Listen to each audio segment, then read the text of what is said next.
За сайн байцгаана уу сонсогчдоо. Энэ удаагийнхаа дугаараар Монгол Улсын нийслэл Улаанбаатар хотоос Дэги болон Сан Хосе хотоос Майка мэдчилж байна. За манай Монгол тол одоо орой болчих Майкад өглөө болж байгаа бах тий. Тийм энд өглөөний үрээр 5 цаг болж. Аха. Майкагаар сайн сайхан юутай вэ? Яг бас гэхдээ хүүхдүүд ханиад томод тусаал бас жоохон ханиад ихтэй л ах шиг байна. За монголоор ч одоо тог тасраал. Тэгэл дулаарах гээл байж энэ да. Цагаан сар болох гол буузаа чимхэл. Тийм. Одоо хүмүүсээс бузаж ингэ битэрийг сонсч иж магадгүй. За Майкатагаа ойрд дугаар битсэнгөө битэр бас нэгэн сонирхолтой номыг сонгож авсан байгаа. Dopamine Nation гэдэг нэртэй 2021 онд гарсан юм ном байгаа. Номын маань зохиогч болохоор Анна Лемб гэдэг анагаахын профессор Станфордын клиникийн им сэтгэл зүйч.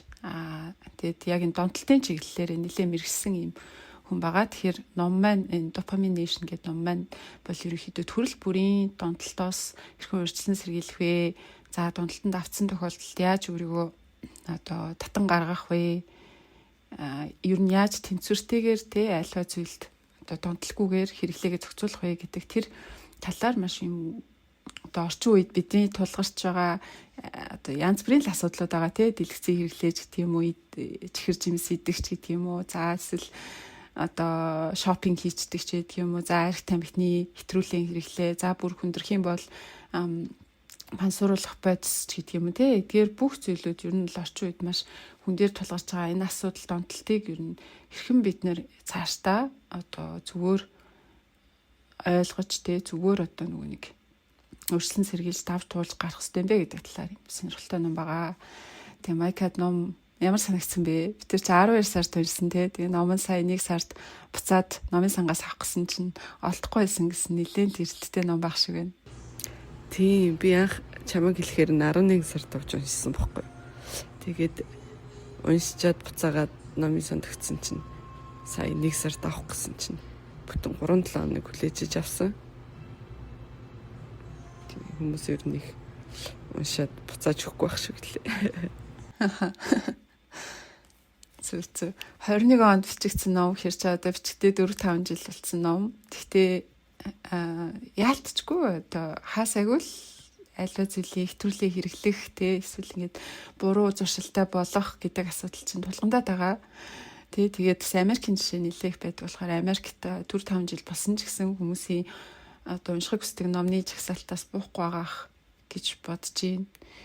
Тэгээд бас нөгөө яг оны сүүл оны ихэр чи хүмүүс зөв дадал зуршил та болох гэдэг чинь буруу зуршлаа эрхэн даван тулах вэ гэд нилээ ингээ эргцүүлж боддог шүү дээ. Тэр үед нь бас хэрэгтэй ном байсан юм шиг магадгүй тий. Тий. Би уншаад ингээд бас өөрийнхөө амьдралд бас маш их олон зүйлийг хэрэгжүүлж болох юм байна гэж бодсон.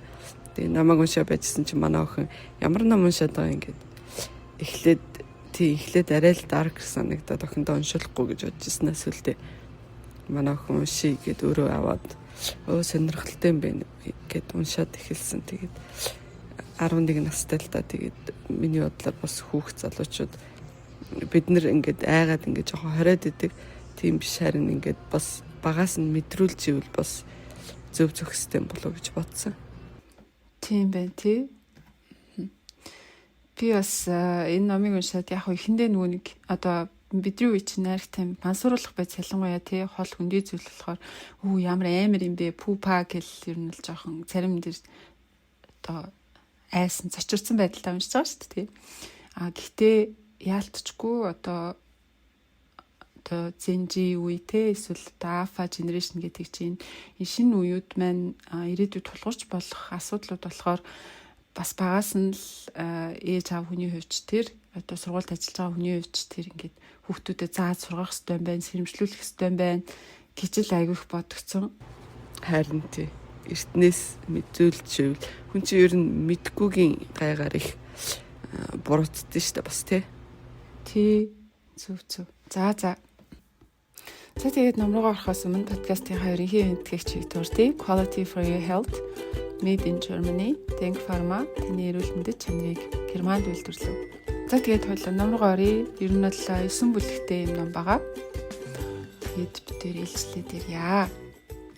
За эхнийх нь бүлэг нь болохоор Our Masturbation Machines гэдэг юм нэртэй бүлэг байгаа. За masturbation гэдэг чинь юу вэ?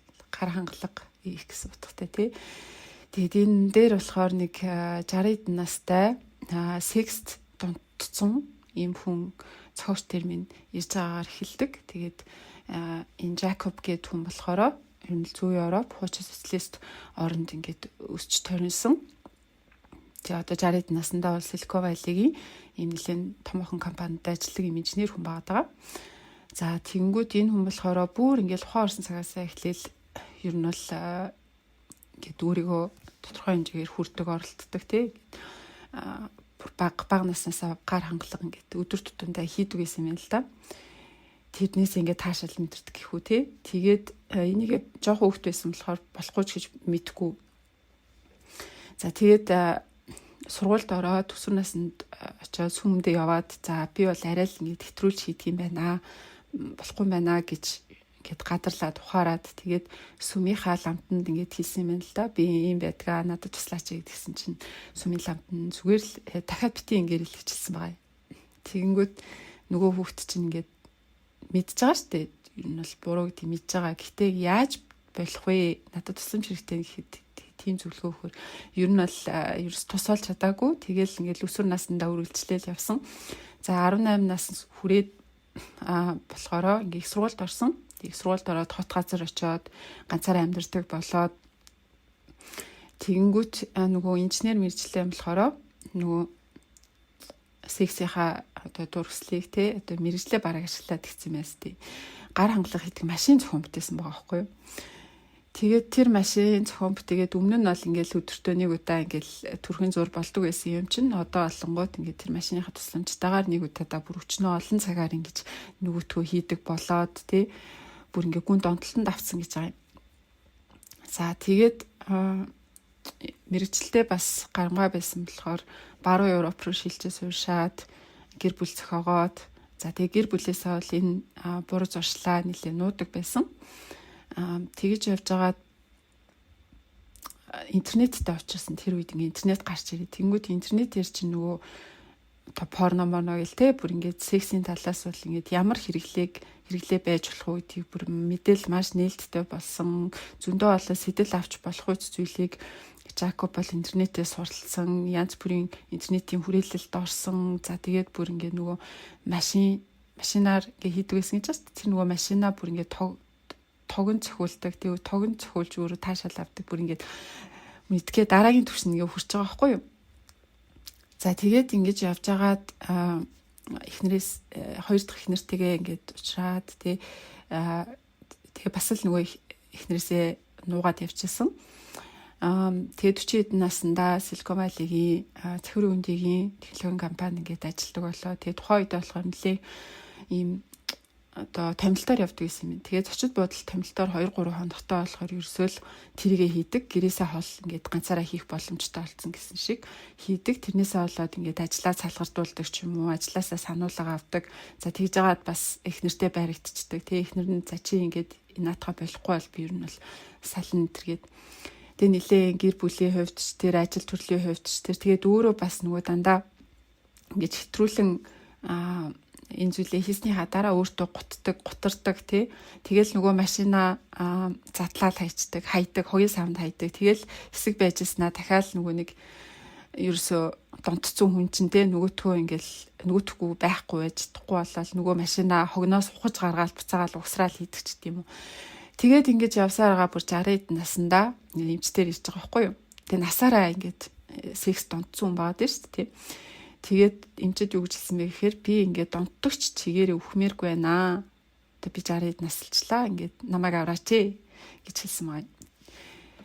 Тэгээд эмч болохоор энэ хүний жишгээр болохоор ер нь бол энэ донтолт гэдэг бол орчин үед нэлээ өргөн болцсон. За тэгээд энэ хүн бол ингээд сексийн донтолтой гэж байгаа боловч за арх тамхи мансууруулах болсноос болоод бүр ингээд үхэлд хүрэх хэмжээнд бол донтолт нэлийн гүнзгийрсэн. Статистик харах юм бол 1990 оноос 2017 оны хооронд ингээд 30 орчим жилийн хугацаанд бүх насны ангиллалд дундалтаас олж өгсөн үхлийн тоо Америкийн хэмжээнд ихсэн байна. За тэгээд ялангуяа одоо боловсрал арай муу бакалаврын зэрэггүй хүмүүсийн хувьд донтох магадлал, донтолтоор өөхөх магадлал нь арай өндөр байна.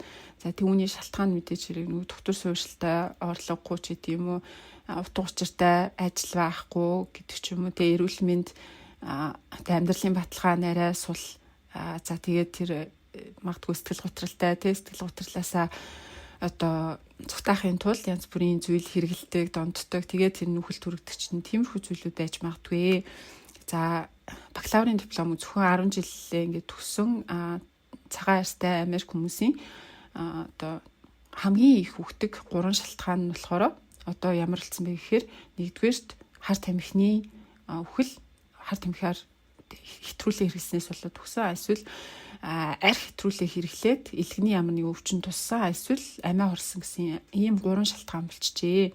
Тэгэхээр одоо цагаан арьстай бакалаврын диплом байхгүй одоо боловсролын хувьд арай доогуур энэ хүмүүс маань өмнөх аав ээжийнхаа, өвөө эмээгийнхаа, элен зүвөө эмээгийнхаа үеүүдээс илүү эрт нас ордог болсон байна гэдэг энэ зүйлийг одоо зохиогч маань 1-р бүлэгтээ танилцуулдаг.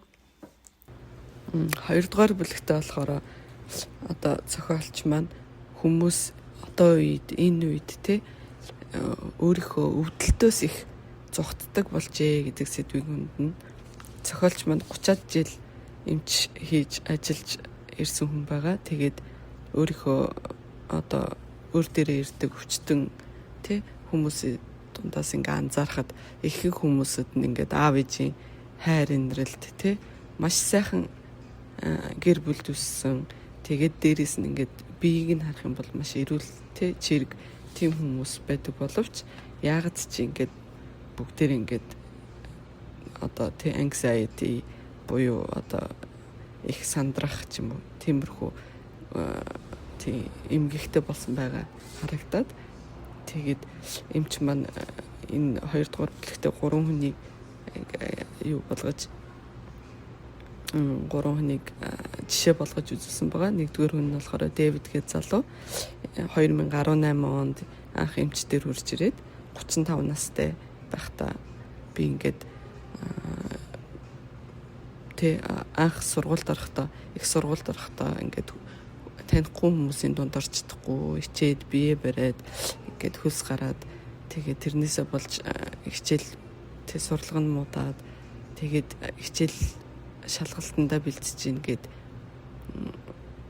одоо хүмүүсийн дэргэд ярьж сурж гин гээд тэрнийгээд авах гэж гин гээд эмчэд очиж үзүүлсэн чинь одоо ADD буюу одоо ингээд нэг юмд анхаарал төвлөрч чадахгүй тийм эмгэгтэй юм байна гэдэг гэмэдэд тэгээд эмчээс ингээд эм бичүүлж авсан байгаа. Тэгээд тэр эм нь болохоор яг үндэ энэ Дэвидд бол ерөөсө тус болоогүй.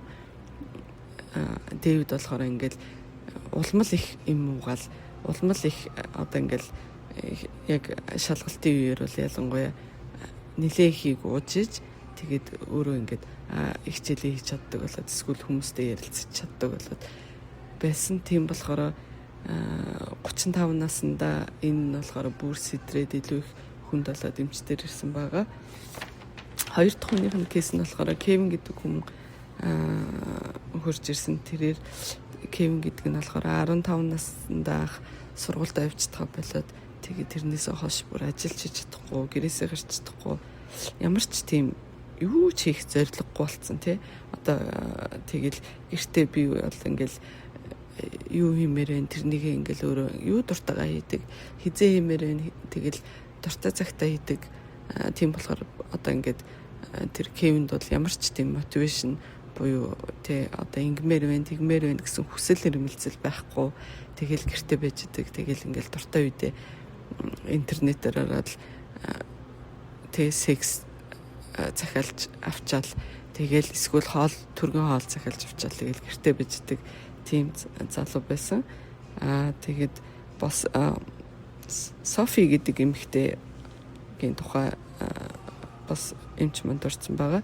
Софи гэдэг охин нь болохоор оюутан охин байгаа. Тэрээр ингээд өдөрт ингээд сэрүүн байх хугацаанд ерөөсөө л ямар нэгэн device буюу ямар нэгэн утас телевиз ч юм уу iPad ч юм уу залгаастай ингээд сонсоостой байхгүй бол чаддггүй ингээд зүгээрээ чаддггүй байгаагаараа байж чаддгүй болсон тийм юмхтэй байсан. Тэгээд энэ хүмүүсүүдийг жишээг нь гаргаад юмч маань ингээ харахад ийм сайхан эрүүл чирэг тэгээд сайхан гэр бүл төссөн хүмүүс яагаад ингээд сэтгэлийн дарамттай ийм anxiety буюу одоо ерөөс ингээд байнгын юу гэдэг лээ сэтгэл төгсөж байдаг болчвоо гэд анзаарч эхлээд тэгээд ингээ харсан чинь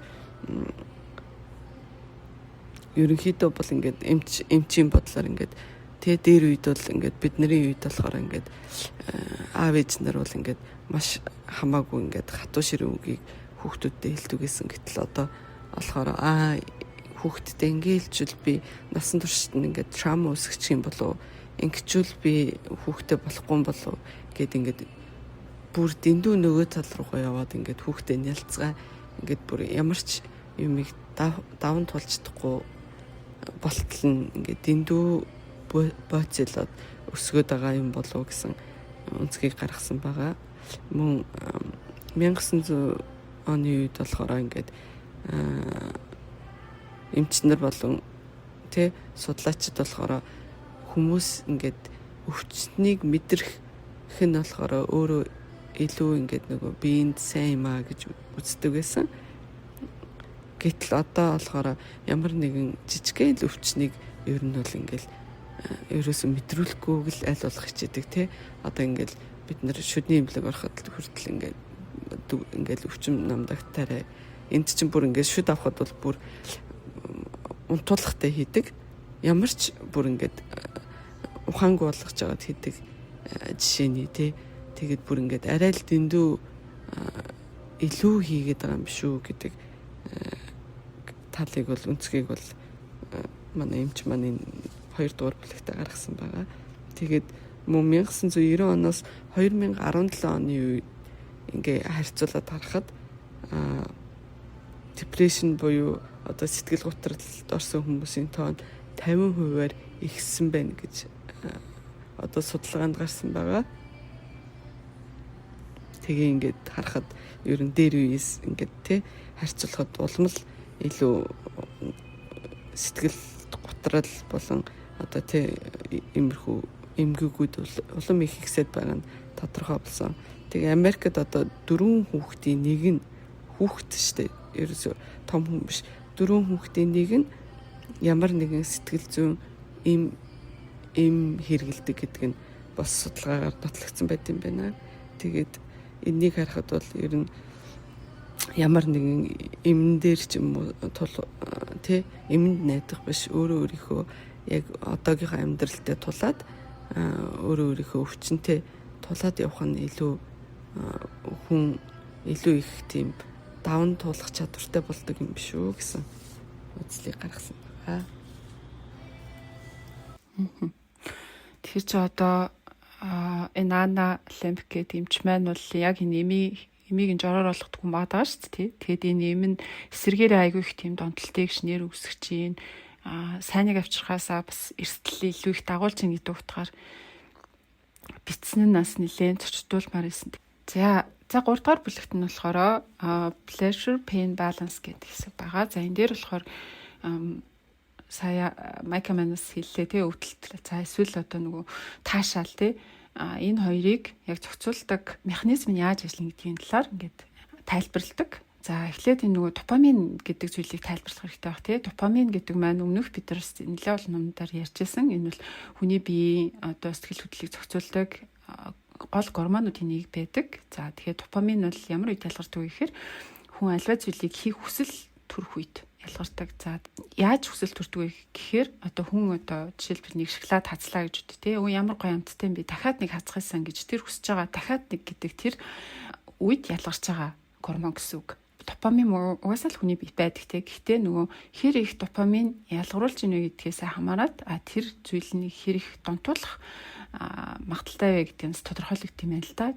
За жишээлбэл шоколад бол те хүний биеийн хүний биед байдаг допамины хэмжээнээс одоо хэмээ хэмжээнээс нь бол 55% ихсэх магадaltaй байдаг. За секс бол одоо 2 дахин ихсэх магадaltaй байдаг. Никотин буюу нөгөө тамхинд байдаг бодис бол 150% ихсэх. За хар тамхи мансууруулах бодис болохоор 10 дахин ихсэгдэг ч гэдэг юм те. Энэ маань юг харуулж байгаа нэг допамин их ялгарах тусмаа донтуулах магадaltaй байна гэдгийг л харуулдаг байгаа гэсэн. За тэгээд допамин ялгарч байгаа зүйл бол ингээд хүнд таашаал авчирдаг. Тийм гой сайхан мэдрэмжийг төрүүлдэг болохоор дахиад гэж хүсдэг гэсэн үг.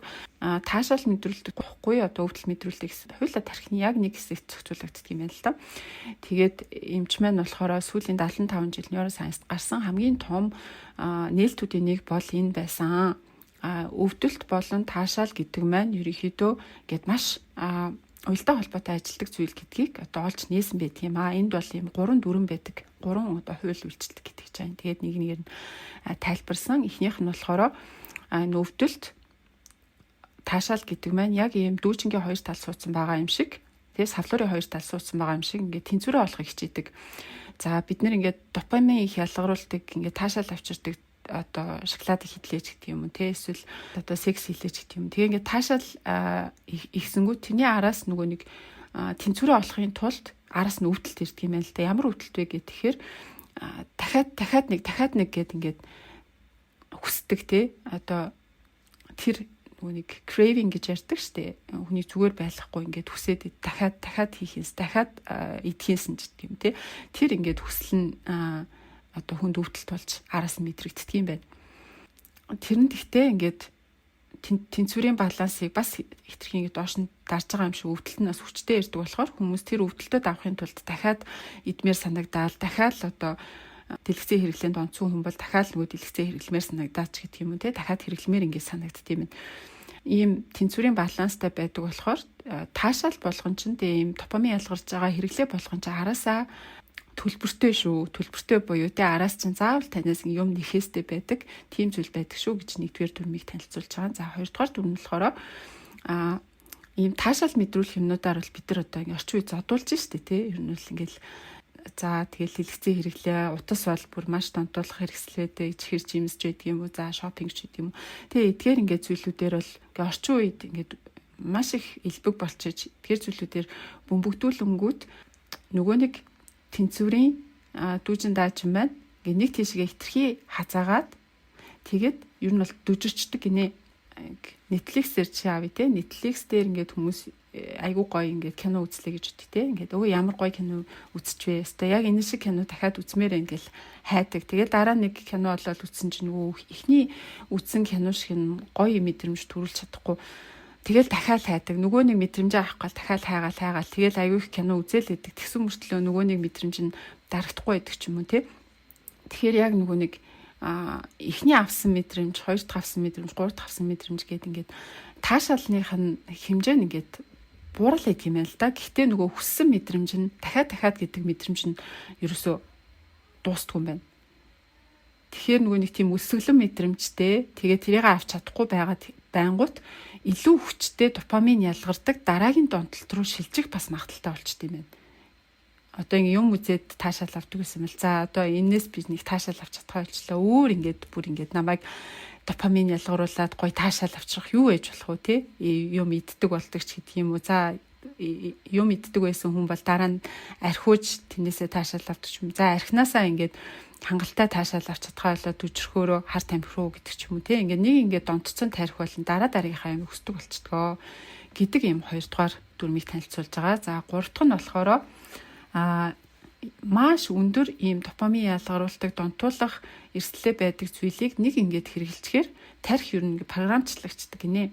Өө энэ ч амар гоё таашаал мэдрүүлдэг гоё зүйл биш үү? Чи дахиад энийгээ хэрэглээрэй гэдэг тийм зүйл тархинд нь маш хурдан суучдаг гэж байна. Тэгэхээр нэг хэрэглчэнгүүт дахиад хэрэглэе гэдэг нь ингээд байнга тархинд байж идэг. Тэгээд нөгөө за жишээлбэл хар тамхинд орсон хүн арай гэж хичээгээд 40 олон сарын одоо rehab эмчилгээнд яваад те эмчилгээнд яваад ингээд нөгөөдгөөс хөндөрсөн ч гэсэн нэгэн тал тархинд коочлогдсон байгаа болохоор дахиад нэг л удаа ингээ хэрэглчингүүд шууд буцаад нөгөө донтолт руугаа гүнзгий автах эрсдэлтэй байдаг гинэ. Тэгэхээр энэ бол ингээд маш тийм хэцүү зүйл байдаг. Допамин хялгаруулдаг зүйл бол маш эрсдэлтэй зүйл. Ийм одоо урт хугацааны, богино хугацааны янз бүрийн хортой үр дагаврыг авчирдаг шүү гэдэг зүйлийг одоо зохиогч маань энэ бүлгэрээ танилцуулсан байгаа. Дараагийнх нь бүлэгт болохоор зохиолч Дилайла гэдэг охин тийнейжер гэхлээр ч одоо дөнгөд нэг 13-аас 18-тай ч юм 19-тай ч юм уу тийм насны охин байгаа. Энэ охинтой одоо ярилцсан энэ охинтой охиныг эмчилсэн тухайга бичсэн байгаа. Энэ охин анх эмчтэр ирэхдээ өөрийгөө одоо хар тамхинд орсон гэдгээ мдээгүй байсан. Тэгээд ингээд өөрөө ингээд anxiety issue буюу одоо ингээд маш их сандарч ингэж зүгээр байж чаддгүй, олонний дундаар чаддгүй тийм эмгэгтэй байсан. Тэгээд тэрнийгээ дарахын тулд одоо нөгөө өвс гэж хэлдэг штэ, нөгөө ургадаг одоо Монголд өвс гэж хэлдэг хар тамхиг бол татаж эхэлсэн байгаа.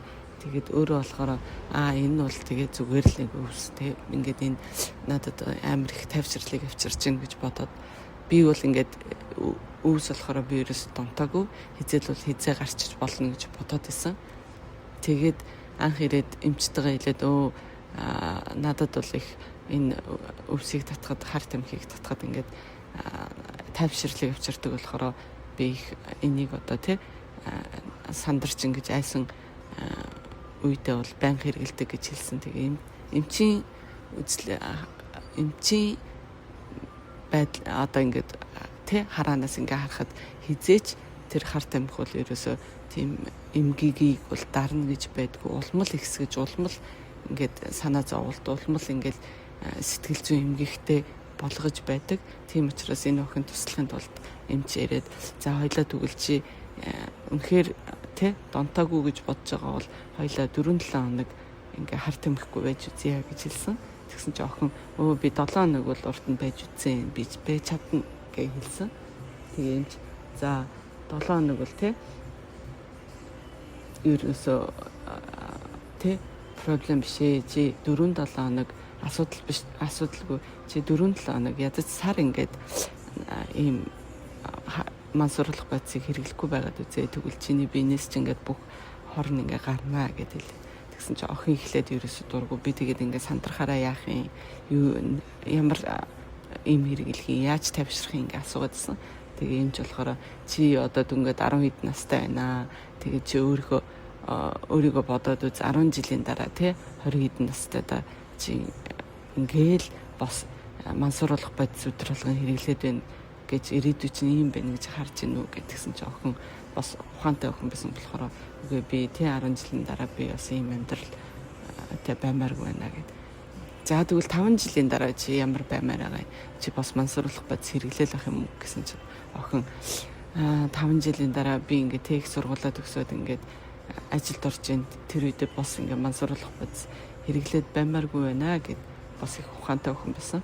Тэгээд тэгсэн чинь за тэгвэл жилийн дараа гэдгсэн чинь охин инээгээд за таны тэ хэлэх гээд байгаа зүйлийг чи ойлголоо би ингээд одоо ингээд энэ мансууруулах бодисоо 4-7 нэг ингээ хасаад үзье гэд.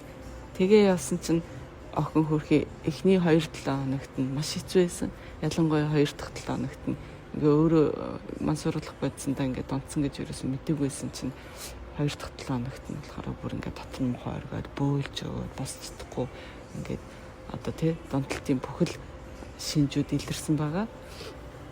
Тэгээ охин маш их айгаад би ингээд мэдрээд ингээд энэ донтолттой байсан байж тээ гэдгээ өөрөө хүлээн зөвшөөрдөг байгаа. Тэгээд буцаж эмчдэр тий би ер нь бол донтолттой байсан байна гэдгийг хүлээн зөвшөөрч байна гэд.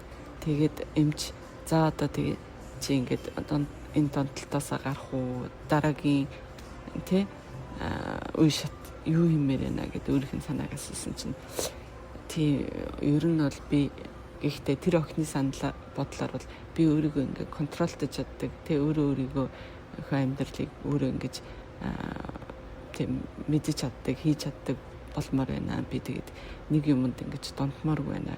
Энэ тий энэ мансууруулах байцыг ингээд хэрвээ ингээ хаяа нэг татсан ч гэсэн тий би бүр ингэж донтмооргүй байна. Ингэж хэрэгэл одоо баланстай буюу тий хэрэглээ гэж байдгүй гэдэг юмчилсан байгаа. Тэгээд тэр үед ингээд юмч бодоод ерөнхийдөө бол ихэнх донтолд одоо жишээ нь архичин хүн тий нэг ингээд архиа буцаагаад уучих юм бол буцаал маш эрчимтэй нөгөө архиныхын донтолд нь ингээд ихсээд бүр ихнийхээсээ илүү ингээд гарч чадахгүй болдог. Тийм болохоор ер нь ихэнх хүмүүс нь ингээд донтолтыг ингээд буцаад ингээд тий өөрийнхөө баланстай ингээд би хэрэглэх үедээ хэрэглээд хэрэглэхгүй үедээ хэрэглэхгүй гэдэг үе шатанд орж чадах бол маш хэцүү байдгаа гэд.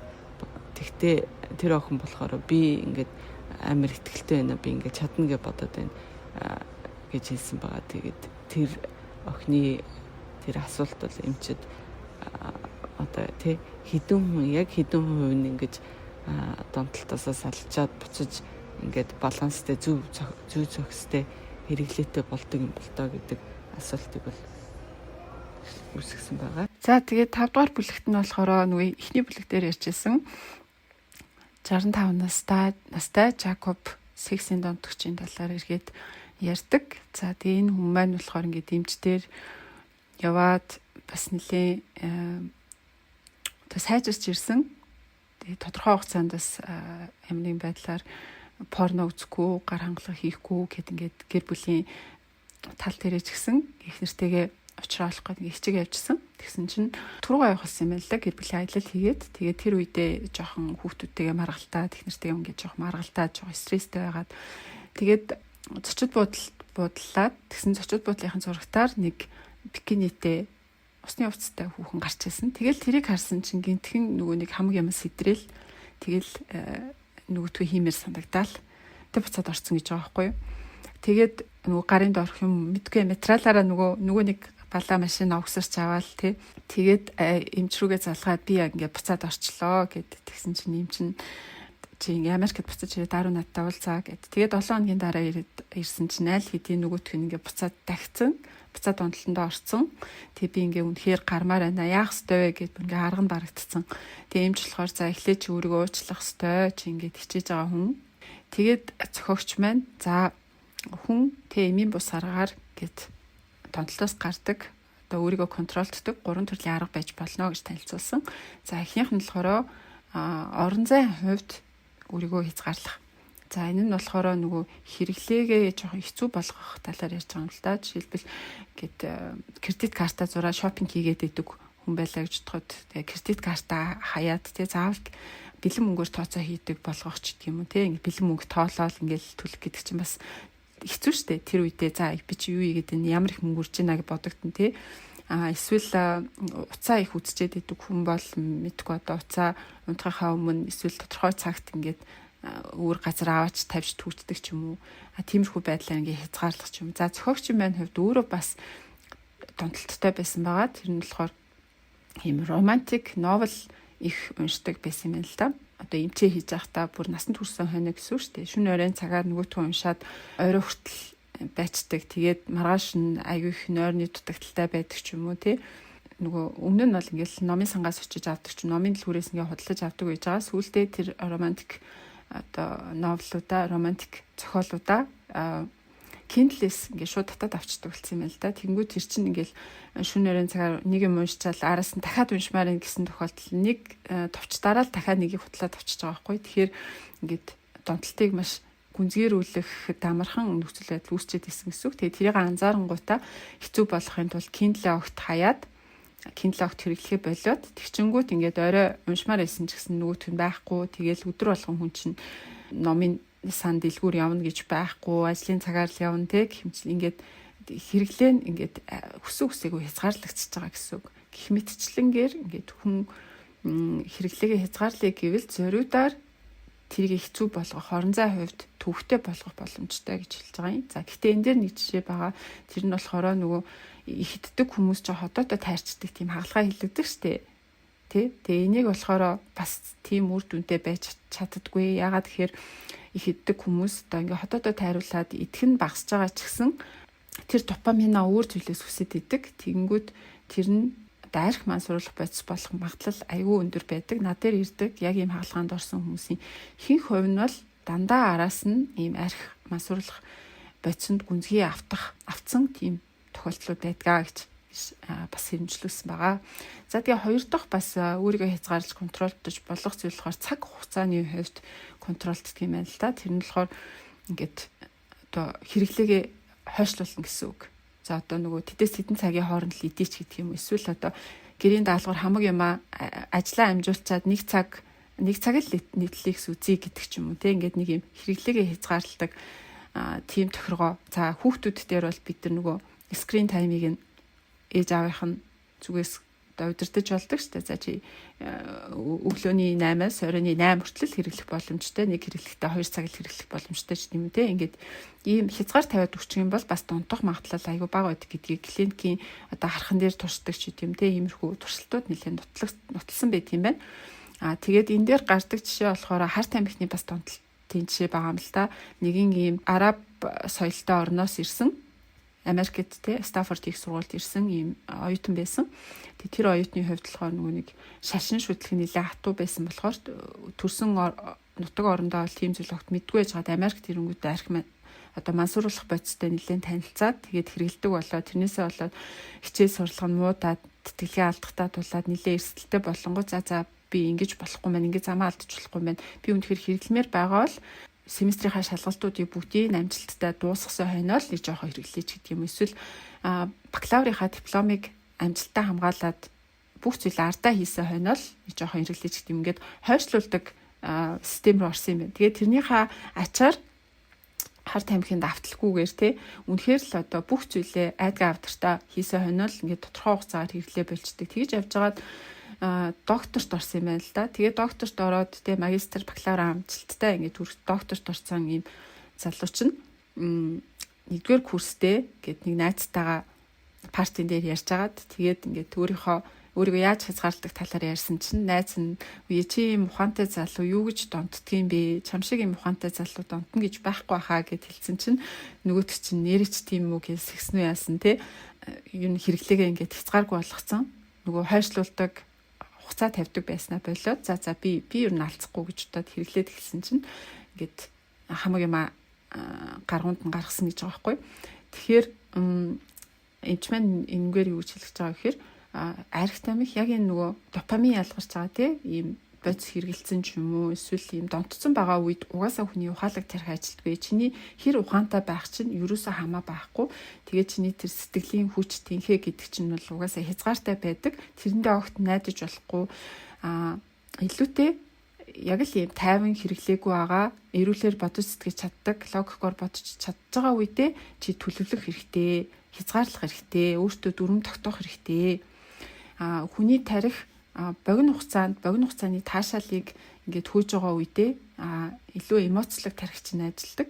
Харин урт хугацааны төлөвлөгөө гаргаж байгаа үед бол илүү ухаалаг тарих чинь ажиллаж чаддаг юм аа. Тэгэхээр тэгэж урт хугацаанд ингээд төлөвлөгөө гаргаад хойшлуулад өөртөө дүрм зохиогоо тэрийг хатуу тэрэндээ одоо өөрийгөө зориулж амлалт өгөх хэрэгтэй гэж зүгсэн байгаамаа. За 3 дугаар бас өөрийгөө контролдож болох арга нь болохоор өөртөө сэтэл өгч болох бүх зүйлээс татгалзах хэрэгтэй. Өөрийнхөө тэр сэтгэлийн хүчинд найдахын хэрэггүй. Эрсдэлтэй зүйлүүдийг бүгдийг ингээд хязгаарлах хэрэгтэй гэж байгаа. Нөгөө сая ярьсан сексийн донтогч Жакоб гэд 60 настай хүний хувьд болохоор гэлцчүүд бодолд ороод бикинитэй хүн хараад сэтлэн төрсөн гэсэн шүү дээ тий. Тэгэхээр тэрийг анзаарангуудаа эмчтэй ярьж агаад өөртөө сэтэл төрж болох бүх зүйлээс ингээд тасгалсан гэж байгаа байхгүй юу? Хэрэгтэйсэн зурагтаасаа тий тэгээд янз бүрийн ингээ хагас нүцгэн хувцастай инээ тэрээс сэтгүү сонирсдгүү бүгдийг ингээд гэртээ байлахгүй тэгээд өөрөө хүртэл ингээд толны өмнө зогсохдоо заавал ингээд бүх бие халахсан унтлагын хувцастайгаа зогсдог. Гэртээ байгаа хүмүүсээ ч гэсэн ингээд арьсаа хэд ил гаргах хувц өмсөхгүй байхыг хүссэн. Тэгэж байж нэг юм нөгөө нүцгэн арьс гарахгүй тий ингээд сэтлэн төрөхгүй гэж ингэж хязгаарлаж 6 сар ингээд амжилттайгаар одоо тий буцаад тэр секстэй донтолгүйгээр байж чадсан гэж байгаа юм. Тэгээд эмчтэр ирсэн чинь тэр царай төрхөн шал өөр болцсон, сэтгэл санаа нь бүр шал өөр болцсон. Тэгээд би амьдралдаа анх удаа ийм урт хугацаанд ингээд эрүүл донтолтгүй байж үзлээ гэд ингээд маш аз жаргалтайгаар ярьж ирснийг дуртаад энэ бүлэг маань төгсдөг байгаа. Дараагийн бүлэгтээ эмч мань Крис гэдэг залуугийн тухай ярьдаг. Крис нь болохоор бас Стэнфорд их сургуулийн Стэнфорд чинь ер нь бол маш мундаг том сургууль байгаа шүү дээ. Энд ороход бол маш хэцүү ихэнх мундаг хүмүүсүүд орно тий. Гэтэл энд сурдаг хүүхдүүдийн одоо энэ кейсүүдийг харахад одоо бүгдээрээ л бас тийм мундаг сургуульд орсон, тийм мундаг толгойтой тий ухаантай хүмүүс байж ингээд донтолтод давцсан гэсэн кейс гарч байгаа. Тэгээд энэ Крис нь болохоор ямар яасан бэ гэхлээр анх их сургуульд орчоод сургал одоо тий хичээлдээ бол маш мундаг байсан. Дандаа онцтой аваад л гэтэл ингээд найз нөхөд ерөөсөө олж авч чадаагүй, найз нөхөдтэй болж чадаагүй. Тэгээд ерөөсөө хүмүүстэй ингэж тий дотн харьцаанд орж чадахгүй байж байгаа. Нэг найз охинтой болсон чинь нөгөө найз охин яг одоо ингээд нэг залуу хүмүүсийн хийдэг зүйл байдаг шүү дээ. Ингээ хаяа тий бүгдээрээ нэг сонь залуу энэ ийм сонь дуугүй хүнтэй найзалдаг залуутай яваад байна гэдгээс эцсийн юм уу яасан олон хүмүүсийн дунд би энийг танихгүй энд ингээд намайг миний араас ингээд дандаа мөрдөөд ингээд тий дагаад байгаа гэд хэлсэн. Тэгээд тэрнээс нь болоод одоо Крис бүр сэтгэлээр унаад сүлдээ бүр өөрөө амиа хорлох хүртлээр сэтгэлээр ундаг. Тэгээд сургуулаа нэг хэсэгтээ хаяад өөрийнхөө гэртээ буцдаг. Тэгээд өөрийнхөө гэрт буцсан байх үедээ анх харт амх хэрглэж харт амхинд ортог. Тэгээд Крис болохоор тий олон жилийн хугацаанд буцаж их сургуультай очоод Стэнфордод төгсөөд тэр бүтээл PhD-гээ аваад тий одоо докторийн мэрэгчлээ аваад 13 жил ингээд Стэнфордын их сургуультай сурсан байгаа. Гэсэн хэдий ч одоо Крисийн одоо тэр харт амхины донтолт бол ерөөсөө маш хэцүү болоод тэгээд өөрөө ингээд эмчэд очиод тэр тий харт амхин сүлдээ бүр нөгөө өөрөө би амиа орлох чинь ингээд очсон болохоор тэр үед нь ингээд эмчийн өгсөн опиоид буюу одоо өвчин намдагч эмэндээ донтоод тий тэгээд ингээд нэлээд донтолтой болсон байсан. Тэгээд сүлдээ энэ болгоноосоо ингээд гарьяа би энэ донтолтоосоо гарьяа гэд эмчтэр очихт нь эмчийн бичиж өгсөн бос нэг эм байдаг. Тэр эм нь болохоор одоо энэ харт амх энэ өвчин намдагч бусад эмний донтолтоос одоо гарахад ингээд арай төхөө болгож өгдөг эм байна л да. Гэтэл яасан бэ гэсэн чинь энэ эм нь болохоор бүр одоо тэр эмэндээ донтчвол одоо бүр нөгөө юм харт амх юм нөгөө тэ юу нөгөө өвчин намдагч эмнээс гарах тэрнээсээ 7 дээр бүр ингээд тэр одоо тэрнээс бол ингээ гарна гэдэг бол одоо бүр баг боломжгүй тийм амар эмэнд ингээд бүр донтоод орсон байдаг. Тэгээ өөрөө бол энийг мэдээгүй анх одоо зохиолч эмчдэр хурж ирээд тэгээд энэ эсвэл миний амийг аварсан юм байгаа гэд би энэс болоо тий харт амхнасаа эсвэл энэ өвчин намдагч эмнээсээ гарч чадсан гэд баярлаад хэлдэг. Гэтэл яг үүндээ өөрөө илүү аюултай эмэн тонцсон байснаа мэдээгүй байсан. Тэгээд энэ кейснээс хараад эмч маань бодоод өөрийгөө эмч өөрөө ингээд их сургууль сурдаг байхдаа 1990 оны үед тий багш нь зааж өгөхдөө болохоор ер нь одоо тий сэтгэл зүйн эмгэг одоо хүний тархины өөрчлөлт тархин доторх химийн өөрчлөлт гэдэг нь бол тий төрөлхийн юм аа. Тийм болохоор энийг одоо энэ даавар энэ хими тархины хими одоо балансыг нь болохоор зөв зөвхөстэй болохын тулд гээд ингээд шинэ юмуд гарсан байгаа гэдгийг анх сурсан байдаг. Тэгээд энэ тархины хими баланс болохоор яг л одоо бидний нөгөө нэг тэ нойр булчирхай ялгаруулдаг инсулин шиг одоо Тэ диабетик нөгөө одоо чихрийн шижинтэй өвчнөтэй хүмүүстэй адилхан яг л ийм бүр энэ имийг уухгүй л болохгүй гэсэн тийм сургалтыг авсан байдаг. Гэтэл одоогийн амьдралд, өнөөгийн амьдралд одоо энэ хэр зохистой вэ, хэр үнэн бэ гэдэг асуулт маш том асуулт гарч ирж байгаа.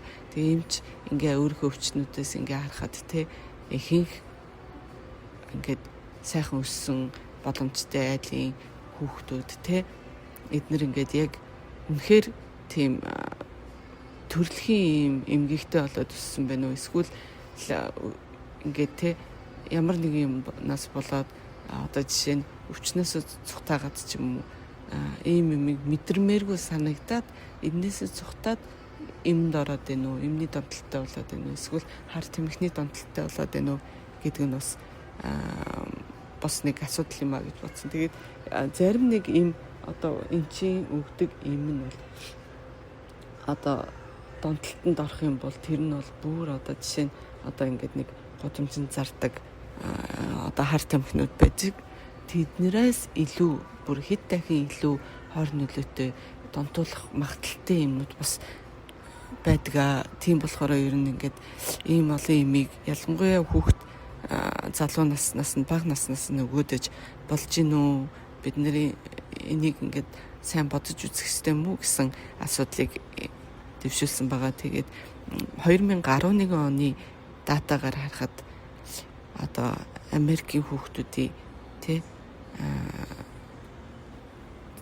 одоо дунд ингээд ийм олон янзын эмийг одоо эмчнэр ингээд өгөөд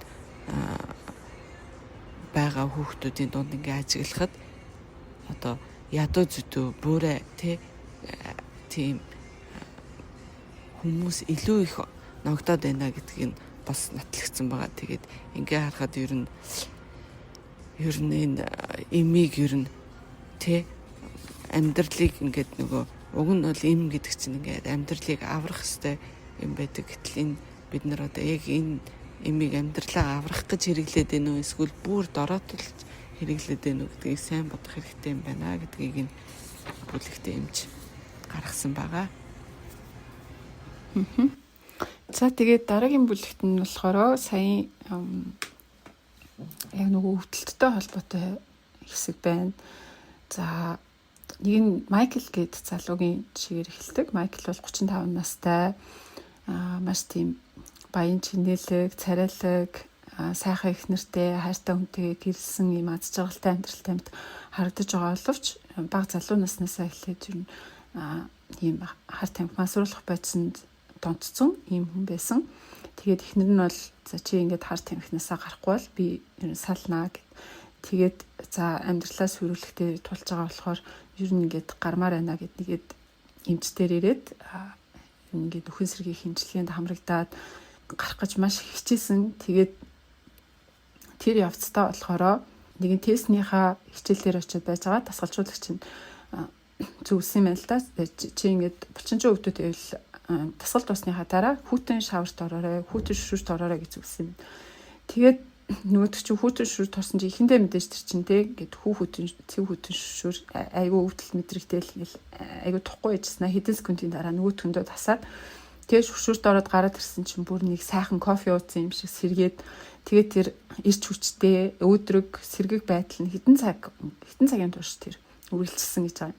Тэгээд тэрнээс хойш ингээд тэр хүүтэн шүршүрт орох дуртай болоод хүүтэн усанд орох дуртай болоод тэгээд ер нь орчин үед яг юм хүүтэн шүршүрт орж одоо эдсээ сэргээдэг юм тодорхой хэмжээний тренд үүсэж байгаа гэж зохиогч минь ярьж байгаа юм л та. Гэхдээ энэ маань л сайхнаас үүсэн тренд биш ээ. Ингээд эртний грекчүүд угаасаа юм хүүтэн шүршүр хүүтэн усанд орохын гайхамшигыг мэддэг байсан. Одоо хүний сэтгэл зүйд болон бие эрхтэнд яаж эргээр нөлөөлдгийг мэддэг байсан, бичдэг байсан гэж байгаа. За тэгээ хүүтний давуу талыг бас бид нөгөө амтан өвөл болохоор ичдгээс харж болно. Тэр ичж явах хугацаанд бол ингээд эдээс нь бас нөхөн сэргийгдэж байдаг. Яг ингээд хүүтнээр дамжуулаад ер нь ингээд өвдөлт гэдэг чинь юу юм бэ те? Нөгөө түрүүн яриад байсан дүүжингийн нэг талд нь өвдөлт байдаг, нөгөө талд нь таашаал байдаг гэж үзэх юм бол ингээд тэр чин тэнцвэртэй байхын тулд өвдөл мэдэрсний дараа заавал араас нь таашаал ирдэг юм байна л да. Хүнд ингээд би эргэтэнд нь сэтгэл зүйд нь хэрэгтэй тийм таашаал илүү эерэг үр дагаврууд ирж болдгийм байна. За үүнийг болохоор бид нэр ойрын жишээгээр бол дасгал хөдөлгөөн байж болно, мацаг байж болно тий. Иймэрхүү зүйлүүд чинь нөгөө нэг тухайн үедээ хийж байхдаа ёо ямар хэцүү юм бэ гэл сэтгэл санаа ч гэсэн амар хэцүү байгаа л ингээл тэгдэг ч гэсэн хийсний дараа нэг ингээл би ямараал хөнгөрөөл те сэтгэл зүй ч гэсэн ингээд айгүй сайхан болдог. Яг тэрнтэй адилхан ийм зөв хүний биед хэрэгтэй өвдөлтүүд байж болдгоо.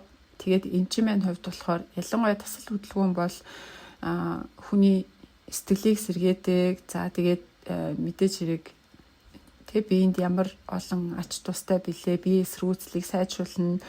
За тэгээд эмчийн хувьд би ямар ч тэг нойр гүйдлийн сэтгэл түгшүүрийн эмнээс илүү дасгал хөдөлгөөнийг болдог бол ингээд жороор бичиж өгмөр байдаг. Хамгийн үр дүнтэй эмнээс ч илүү үр дүнтэй зүйл бол дасгал хөдөлгөөн байдаг. Дасгал хөдөлгөөн хийдэг хүн альва зүйлд донтох нь бас бага байдаг гэж ингэж зүгсэн байгаа. За тэгээд яг энэ өвдөлтийг болохоор ингээд эртээр үед те манай өмнөх 400 жил Хиппократ бичижсэн байна л да.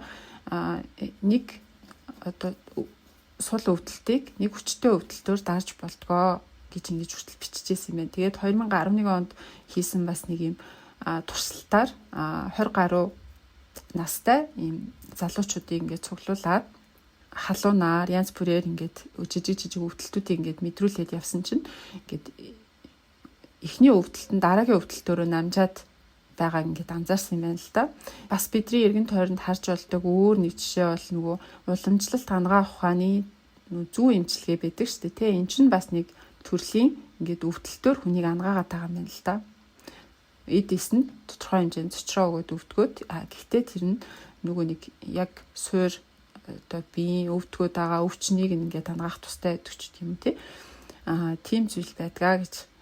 За тэгвэл энийг сэтгэл зүй ангаах ухаанд яаж ашиглаж болдгоо гэхээр бид нар нөгөө янз бүрийн траума ч юм уу тий ингээд сэтгэл түгшүүр мэдрүүлдэг зүйлээсээ таагүй зүйлээсээ ингээд цугтаад авах биш тэрнтэйгээ ингэж нүүр тулж тэр өвдөлтөндөө дасаж тэр өвдөлтөө даван туулах тийм чадвар суралцах хэрэгтэй.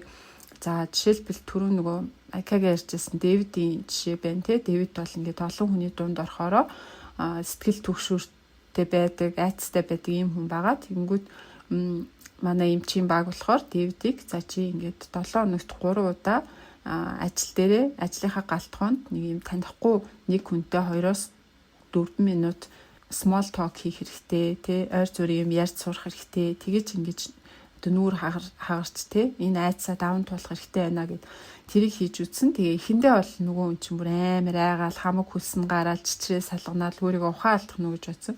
Тэгээ чи юунаас айгаад байгаа юм бэ? Гол нь чанд яач нь гэж айж ин гэд өөрөөс нь асууж. Би одоо энэ хүмүүс намайг солиотой галзуу юм болов уу гэж бодоод тэгээ security хамгаалах албаных нь намайг бариад өгчин гэж би дотроо айсан ч гэдэг юм те. Гэхдээ хизээч тийм болоогүй. Тэгээд харин ч эсэргээрээ хэдэн сарын дараа Дэвид бол тэр галтгоон танилцаж ярьж байгаа хүмүүстэйгээ улам ойртож дотнос найз нөхөд болсон. Тэгээд зөвхөн ажил дээрээ одоо small talk хүмүүстэй ярьж яриа хөрөө хийдэг. Тэрэндээ дуртай болоо зогсохгүй ажлынхаа гадуур ингээ кофе шопт очиод танихгүй хүнтэй ярих дуртай болсон. Өөрөө санаарчлагаараа ярьдаг болсон. Тэгээд энэ айцаа олны дунд ингээ сандардаг айцаа даван туулж чадсан гэд тэгж байгаа юм. Тэгэхээр нөгөө айц траума энэ төрлийн зүйлээс ингээд өвдөлтөөс хүнийг хамгаалаад эмээс ч юм уу зохиомлоор ч юм уу ингээд цугтаалгаад байх биш нүүр тулах нь илүү үр дүнтэй гэсэн ийм санаа гэлээд байгаа. За гэхдээ энэ дээр нэг анхааруулж хэлэх зүйл болохоор хүн өвдөлтөнд бас донтож болдго юм байна л да. Жишээлбэл одоо нөгөө бие зүсэж ингэж тайтгарал авдаг, тайвширдаг тиймэрхүү кейсүүд байдаг шүү дээ тий. Тийм тохиолдлууд бас байдгаа. Тэгэхээр нөгөө өвдөлтийг ч гэсэн ингээд бас хянаж доозыг тааруулж, тунган тааруулж өөртөө хэрэглэх хэрэгтэй гэж бол зохиогч маань зөвлөсөн байна. За дараагийнхан сэдвт болохоор зохиолч одоо honesty буюу үнэнч байх тухай ярьсан байгаа. Тэгээд ер нь бол хүний одоо байгалийн зам ёсоор бол хүн худлаа хэлэхэд их амархан байт юм байна л да. Тэгэл хүүхэд ер нь 2 наснаас анх худлаа хэлд орсноос хойш тэгэл олон юм ингээл худлаа хэлээл тэ ингээл зохиогоол яриад өөрийнхөө одоо тэ бодсон юм аа ингээ бодит байдлыг мэдэхгүй штэ тэр хүүхэд чинь. Тэгэхээр ингээд худлаа хэлээл ингээл явдаг юм байна л да. Тэгээд явандаа ингээд томроод ирэхээрээ тэ сургуульд ороод ингээд буруу зөв юм мэдээд эхлэхээрээ 10 хэд настай болоод ирэхээрээ худлаа хэлэхээр ингээд өөрөө ингээд гэмшиж эхэлт юм байна. Яна би ингээд худлаа хэлсэн. Энэ худлаа хэлсэн мань баригдчихвол яана ч гэдэг юм те.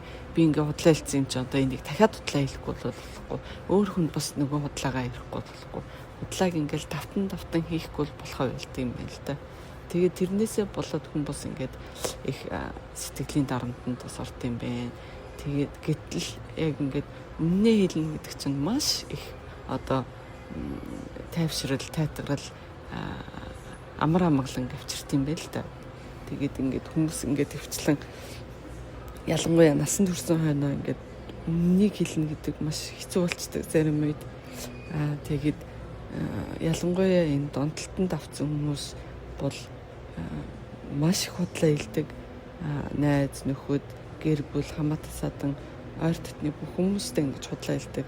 Тэ одоо жишээ нь тэр 10 хэд настай охин тэ хард амх маань сурвалах бодсон ингээл татаад гэртээ орж ирэхээр аав ээж нь ингээд тэ чи дахиад татсан уу гэд өнөртөөд ингээд тэгэхээр үгүй гэж худлаа хэлээл ингээл тэ гэх жишээний ингээд бүхэл ойр дотныхоо хүмүүсүүдийг ингээд худлаа хэлснээрээ ингээд тэд нэрийг ингээд өвтгөж байт юм байна. Гэтэл ингээд үннээ хэлээд ингээд адмит буюу өөрөө ч гэсэн тэг үннээ хэлнэ гэдэг нь бол одоо ингээд эдгэрх одоо хамгийн анхан шатны тэр степ буюу одоо анхан шатны одоо тэр хүмүүсийн боломж болж эхэлт юм байна л да. Одоо жишээ нь ингээд нөгөө одоо архинд донцсон хүмүүсүүд тэр хүмүүсийг ингээд тэг бүгдээр ингээд одоо кинон дээр хүртэл ингээд гарсан шүү дээ. Монголд байдаг үгүй мэдэхгүй юм байна.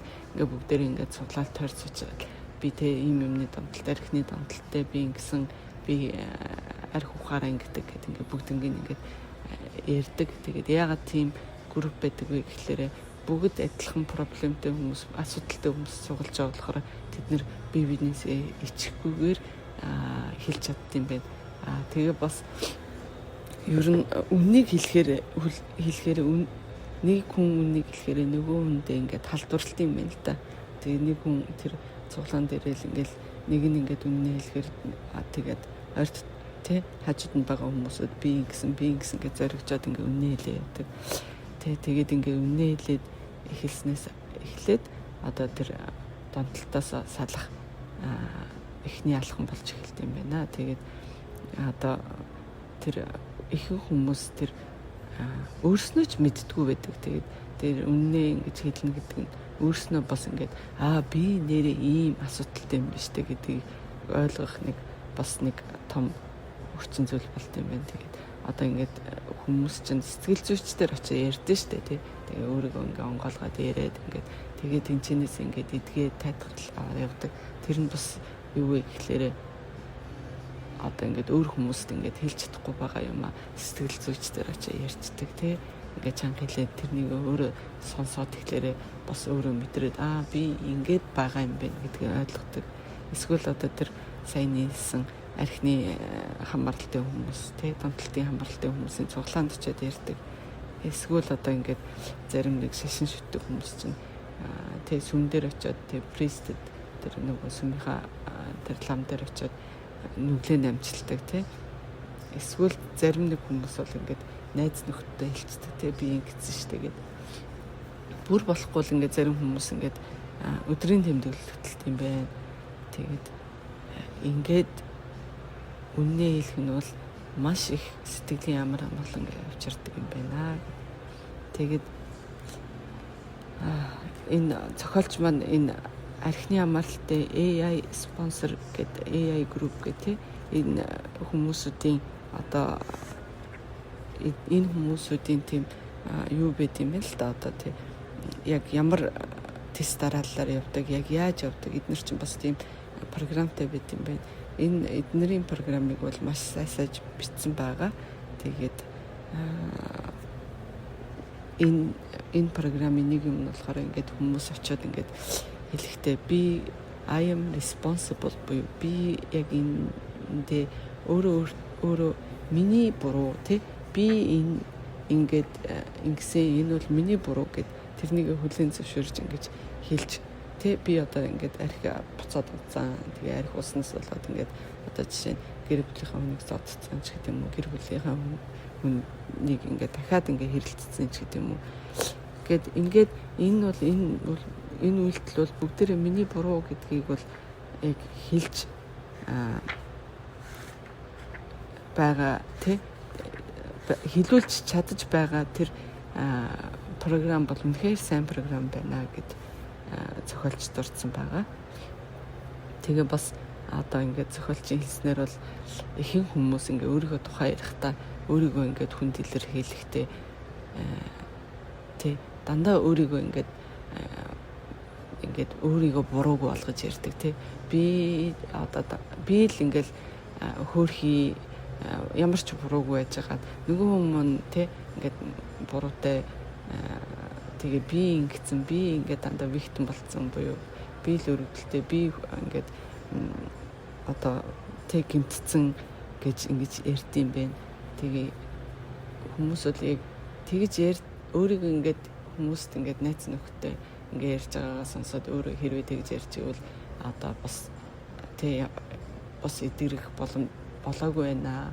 Өөрөө бас тэг үнэндээ тулгарх болоогүй байна гэж үздэг юм байна.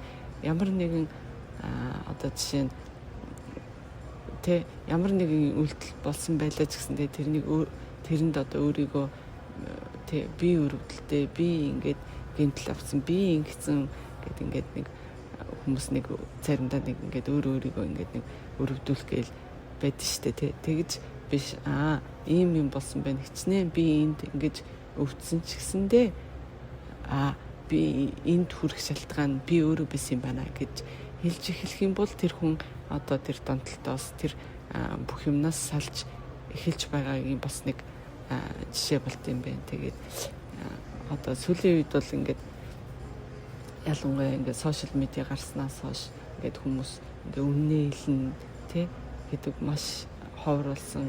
Ингээд одоо ингээд бодоход Instagram тий Facebook дээр ингээд зураг дараал тавьж байгаа ихэнх хүмүүс бүгдээрээ л сайхан бүр ингээд байгаагаасаа илүү гоё байгаа юм шиг харагдуулахар ч юм уу тий эсвэл залуу хүмүүс ингээд нэг татархаад энэ тэгсэн байна гэд тэнэн шиг болж харагдах ч гэдэг юм уу тий дандаа ингээд артлынх нь амьдрал бас ингээд мэдээж хүний амьдрал чинь сайнтай юмтай жаргал зовлон ингээд ээлжлээд явдаг гэтэл зөвхөн ингээд жаргалтай сайхан байгаа зүйлүүдэд ингээд одоо сошиал медиа буюу олон нийтийн сүлжээнд ингээд тавиад идэг. Тэгээ нөгөөдгийг хараад ингээд өөр хүмүүс бас атархах ч юм уу тий өөр хүмүүсээс сэтгэлээр унах ч юм уу тийм зүйлүүд гарч ирдэг. Гэтэл ингээд бас тий хүний амьдрал чинь эрентэй бараантай тэгээд ер нь бол ингээд зохиолч хэлснээр түрүү хэлсэн шиг ингээд худлаа хэлэх чинь тий ингээд халдварладаг. Тийм болохоор нэг хүн худлаа хэлээл ингээд пост гаргацсан бай. Гоё сайхан пост гаргацсан. Магадгүй тэр үнэн ч гэж магадгүй те. Гэтэл нөгөөдгийг хараад өөр нэг хүн дуурайгаад гэд ингээ худлаа пост гаргацдаг. Ингээ бүгдээрээ халдварлаад ингээд ийм пост гаргаад идэг. Гэтэл ингээ заримдаа ингээд бас үннээ хэлэх бас те би ингэсэн юм гэдэг чинь бас ингээд өөр хүмүүсүүдийг бас дагуулад үннээ хэлэх тийм чадвартай болгодог болохоор бас ингээд аль болох ялангуяа энэ донтолтонд авсан хүмүүс те их ер нь бүх хүмүүс одоо байгаа амьдралаа яг л өөрийнхөө амьдралыг хараад өөрийнхөө амьдралыг туулаад өвчин зовлон бүхэл юмаа мэдрээд туулаад тэрнийг ингээд би юм байгаа юм байна гэдгээ хэлээд тэ өөрөө тэрнийг бас ингээд ойлгоод тэгээд дээрэс нь хүмүүст нуулгүй хэлээд тэгээд явах нь бол донтолтонд эсвэл ямар нэгэн мансуурлах бодисонд орохоос бас сэргийлдэг юм байна гэдгийг энэ бүлэг дээр хэлсэн байгаа. За тэгээд сүүлийн бүлэг дээр болохоор ичгүүрийн талаар байгаа. За ичгүүр бол хоёр талтай. Хүнд муугаар нөлөөлж болно, сайнаар нөлөөлж болно гэж байгаа.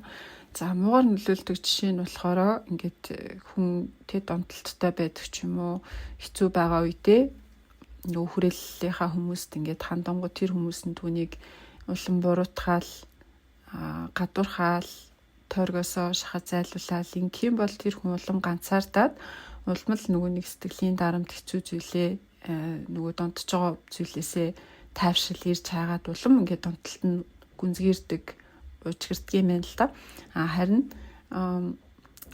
зөв хүрээлэл нь болохоор яадаг вэ гэхээр ичгүүрийг зүгээр ашигладаг.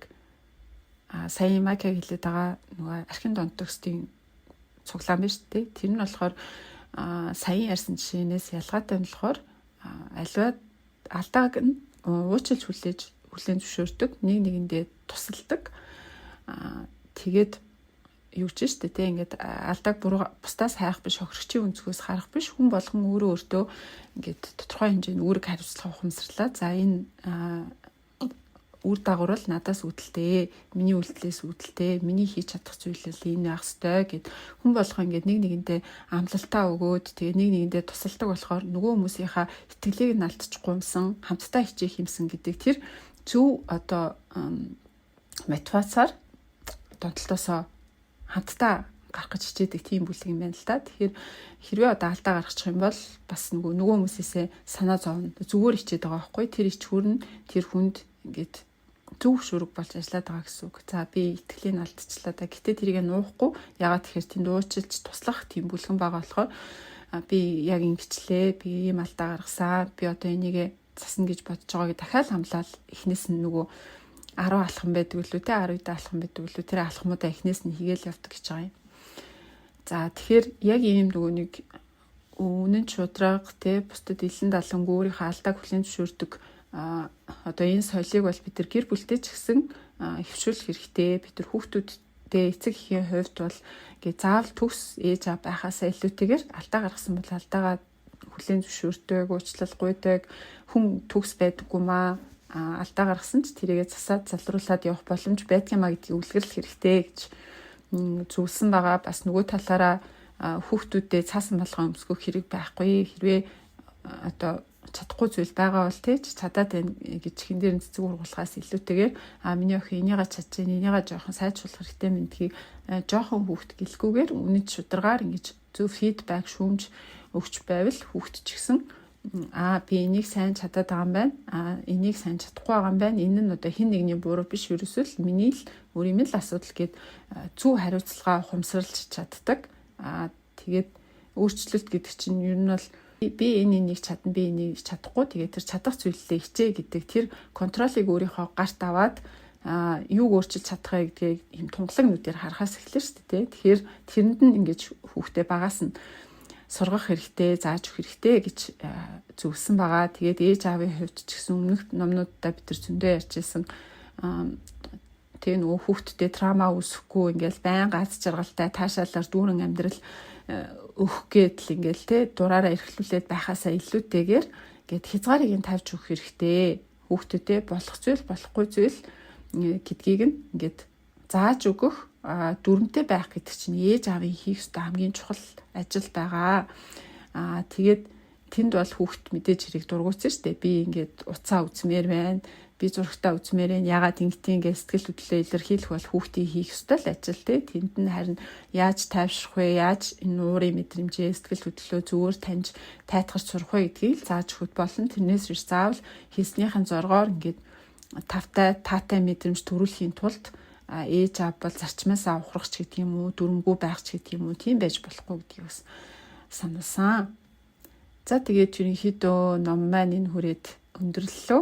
Тэгээд миний хувьд бас орчин үед, ирээд үед үр хүүхдэд маань дараагийн үед маань тулгарч болох асуудлуудыг бас ойлгуулсан хэрэгтэй ном байлаа гэж харлаа. Майкад ямар санагдав? Харин тийм. Маш хэрэгтэй байлаа. Би ч гэсэндээ өөрийгөө бас юунд одоо дэндүү автаад байгаа юм бэ гэж бас харлаа. тий. Юунд донтцсон байна гэл ингээл бодож үзлээ. Дэги ямар нэгэн донтсон зүйл байна уу? Би бас бодсон уншиж байгаа л за би ер нь онлайн шопингд донтохгүй байгаа юм байна. Юу донтсон ч биш магадгүй. Instagram ороод тэгэл баахан ийм онлайн шопуудыг дагцсан. Тэгэл тэндээсээ ингээл one click хийгээл баг ингээл худалдаад авчих боломжтой болсон тий. Тэгээд энэ жил бол ингээд онлайнаар ямар ч гэсэн ихний ээлжинд ямар ч хувцас авахгүй гэдэг тийм амлалт өөртөө өгсөн байгаа. Тэгээд тэрийг ойр тойрныхандаа зарлсан байгаа. Тэгвэл бас нөгөө намайг хязгаарлах болов уу гэж бодоод ямар ч гэсэн тийм арга хэмжээ авсан байгаа. Майкэгээд би болохоор нөгөө binge watching гэдэг одоо ингээд нэг дор дэндвэх үзчихдэг тий. Netflix одоо ингээл завгүй явж байгаа л нэг гайгүй ингээл одоо жишээ нь хагас бүтэнсэн болоход ч юм уу сайхан амарч авъя гэл нөгөө Netflix-аа гаргаж ирээл за ямар үзчихмээр юу вэ гэд. Тэгээ энэ онлайн гэдэг кинонууд ч их балан биш дээ дунтулдаг. Яг эзэгтэй үедээ дуусаад. Тэгээ за одоо яах вэ? Дараагийн яг энэ юу болохыг харчаал болиё гэл үцээр итэл тэгээд ингээд өөрөө ингээ харсан чинь би бас ерөнхийдөө бол ингээд тий донтолттой юм байна. Аль бодлоо. Тэгээ тэрнээс амар их таашаал авдаг бас яг тэрнийг анзаараад байгаа байхгүй. Сайхан үзье гэм бүр. Тий. Тэр бас нийтлэг байх уу? Би бас хаяа үздэг байсан. Гэхдээ нөгөө нэг залуу байх үеийг бодуулаас арай гайгүй болсон байж магадгүй нөгөө залуу байхт чинь нөгөө нэг нойр хоолгүй ингээл үзчихдэг байсан тий зүгээр өдөөсөн. Одоо болонгууд би тэсгээ болж байгаа байхгүй юу? Маргааш нь ингээд мяаранда би маргааш тийм ажил заац байлээ лайлаа гэл. Тий тэгэхээр нөгөө нэг тэр донтуулж байгаа зүйл нь ингээд илүү түүхтэй, илүү ингээд хэрэгсэн ингээд зовлон болоод эхлэхээр хүн чинь за одоо боли ингээд би амраа бодоод тий тэгдэг бас байж магадгүй. Сүүлийн үед бас нөгөө Netflix чинь илүү нөгөө popular хүн үзэлттэй шоунуудаа ангаар ингээд хуцаа тавиад 7 хоногт нэг анги 2 анги гэнтэрхий гаргадаг болсон. Тэр нь бас айгүй аавар штэ тий. Би тэрнийг яадаг гэж би тэрнийг гарч дуусахыг хүлээж байгаа. Гарч дуусах. Зү. Харин тэгж бүр ингэж нэг дор үзэх нь илүү их таашаал өгöd байгаа байхгүй надаа. Зү. Дэги кофе уудаг. Уудаг штэ уудаг. Донтдаггүй юу? Өдөрт нэг 2 капыг болов шүү. Би бас яг ингээд бодоод үзсэн чинь одоо гэхдээ би ерөөсө кофе огт уудаггүй л дээ. Тэгээд нэг хэсэг ингээд кофе уухгүй бол бүр ингээд сэргэж чаддгүй, сэрч чаддгүй. Өглөөнийхөө ингээд кофег ууж иж нэг сайхан болчихсон. Тэгээ ингээд кофег нэг өдөр явчихаараа ингээд толгоон өвдөөл ингээд тий бүр ингээд бүр кафений дутагдалд ороод байгаа мэддэг. Тэгээ кофенд донтсон байсан. Гэхдээ би кофенаас гарсан. Харин тий бүр ингээд одоо донтолт гэдгийг чинь энэ ном дээр тэгж тодорхойлоод байгаа шүү дээ. Тэгээ муу үр дагавартай тэрийгэ мэдсээр байж ич ингээд өөрийгөө татаж авч чадахгүй хэд хэрэглээд байгаа бол тэр донтолтоо гэдэг ч байгаа тий. Тэгээд одоо би энд нь ямар нэгэн хортой нөлөө үзүүлэхгүй асуудал байхгүй байгаа бол гайгүй байгаа болов гэж тэл би одоо 1-2 аяга аваад л байгаа. Гэтэ ямар нэгэн би энэ дээр сүрэг нөлөө гараад кофег бол хэцүүдэл ингээд байвал бас ботгол хэрэгтэй болох бах тий. Чи нөгөө энэ номон дээр гарсан тийнейжер охин байсан шүү дээ тий. Тэрэн шиг чи кофегөө ингээ хэд өдөр яваад үзье. Тэгээд чи кофегөө явахад толгон болгоч өвдөөл ингээл сэргэж чадахгүй байвал чи донцсон байх гэсэн үг. Тэгтээ мэдгүй бас тэгж үзнэ. Өөрийгөө хэр тонцсныг мэдэх гээд. За тэгээд дугаараа өндөрлөхөөс өмнө подкастынхаа ерөнхий винтгчийг дурдъя. Quality for your health made in Germany. Think Pharma таны эрүүл мэндэд чанарыг германд үйлдвэрлэв. Тэгээд та бүхэнд бас энэ удаагийн дугаар хэрэг болсон байх гэж найдаж байна. Таалагдсан байх гэж найдаж байна. Тэгээд дараагийнхаа дугаараар дахин уулзтлаа. Түр баяртай. Баяртай.